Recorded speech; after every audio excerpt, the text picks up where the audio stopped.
بسم الله الرحمن الرحيم. والمرسلات عرفا فالعاصفات عصفا والناشرات نشرا فالفارقات فرقا فالملقيات ذكرا عذرا أو نذرا إنما توعدون لواقع فإذا النجوم طمست وإذا السماء فرجت وإذا الجبال نسفت وإذا الرسل أقتت لأي يوم أجلت ليوم الفصل وما أدراك ما يوم الفصل ويل يومئذ للمكذبين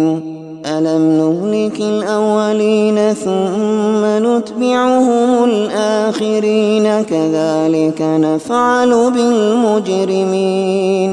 ويل يومئذ للمكذبين ألم نخلقكم من ماء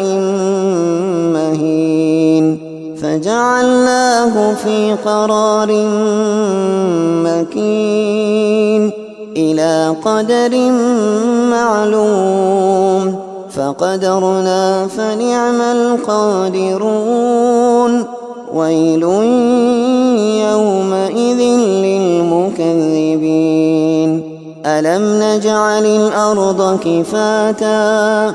أحياء وأمواتا وجعلنا فيها رواسي شامخات وأسقيناكم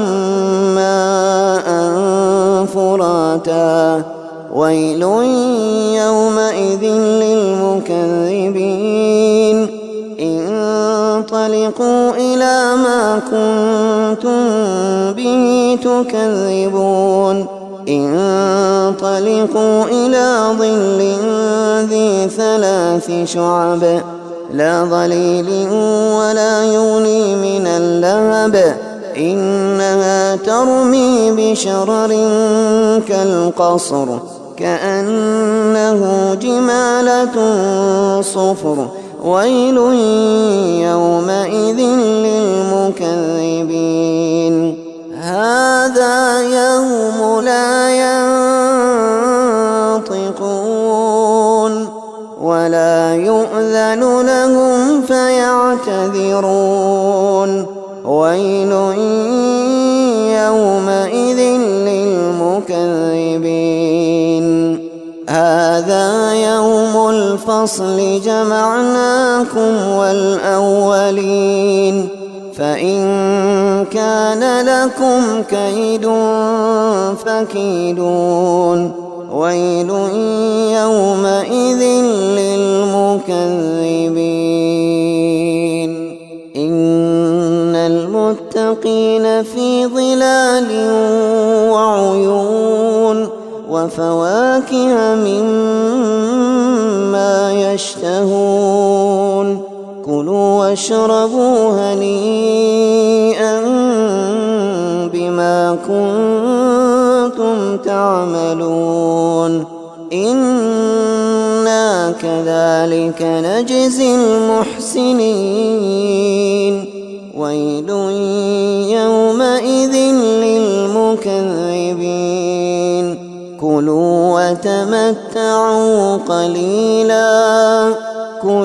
وتمتعوا قليلا إنكم مجرمون ويل يومئذ للمكذبين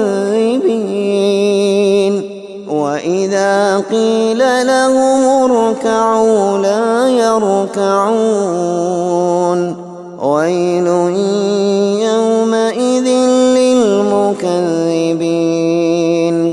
فبأي حديث